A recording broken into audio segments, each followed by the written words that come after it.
she's okay. My most memorable experience in Alpha was the day I had my first solo flight. Nothing really matters.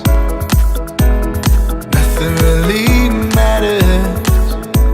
I see her. My most memorable experience in Alpha would be preparing every night before my flight, knowing that every flight is one step closer to become the best pilot that I can be. Nothing really matters.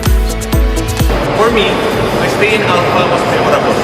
It's me right around home. Conquering the skies for the first time is the best way to get. It's all that I need, all I need. Yeah. I know what it feels like. I know what it feels like. Swimming through the stars when I see her. And I don't need it 'cause I breathe her.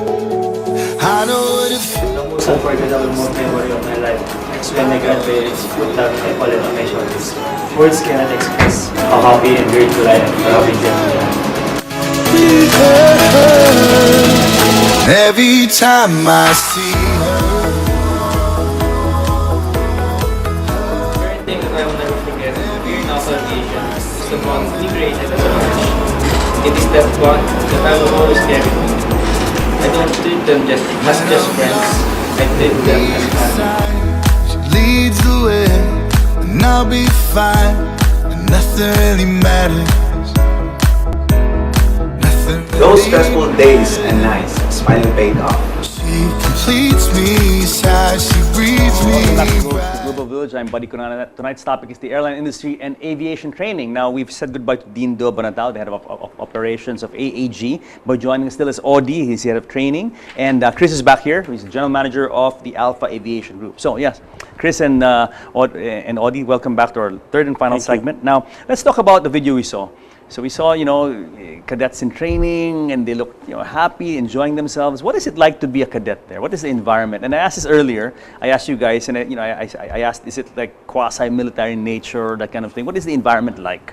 Notwithstanding the kind of discipline that we would like to impose on them, again, as I've mentioned earlier, we would like to teach them time management and just about that.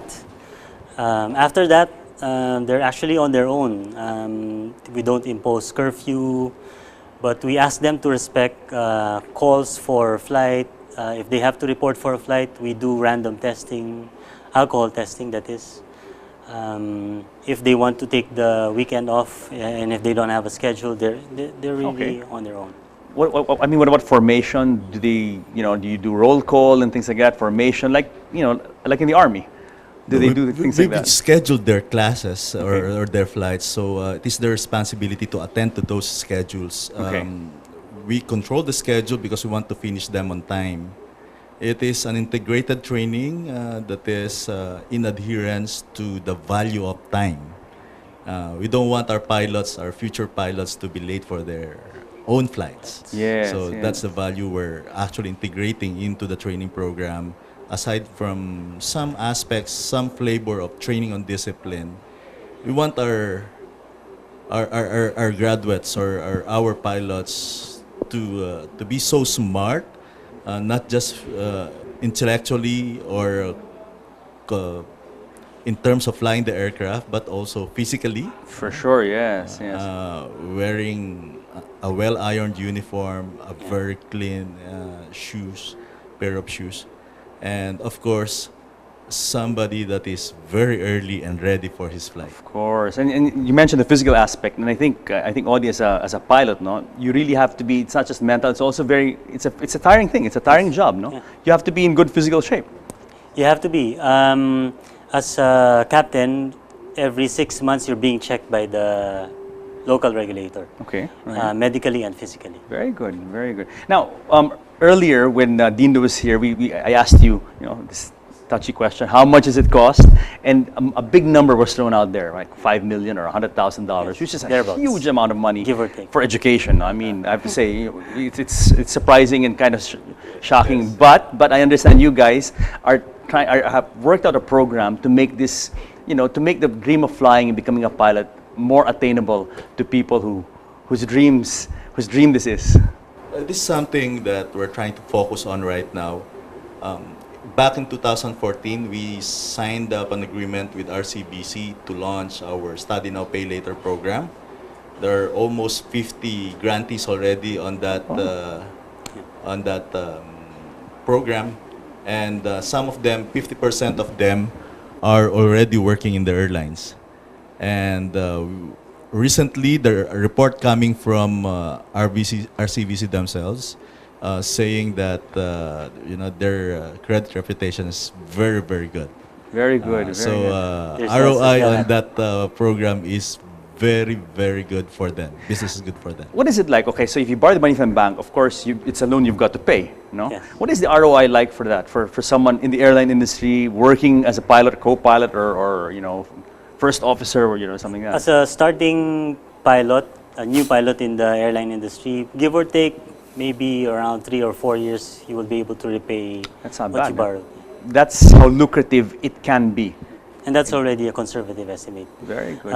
You can reduce the number of time if you work abroad. Where obviously the compensation is much It's higher a than, lot better. than locally. Very good. Double. Now, let's talk about plans and programs. As we said earlier, AAG is really in a good position to take advantage of all the opportunities, the demands of the airline industry, the growth in the sector and all that. And as you know, the orders for planes are there, no? And companies are ordering them, and the backlog of orders is really very long.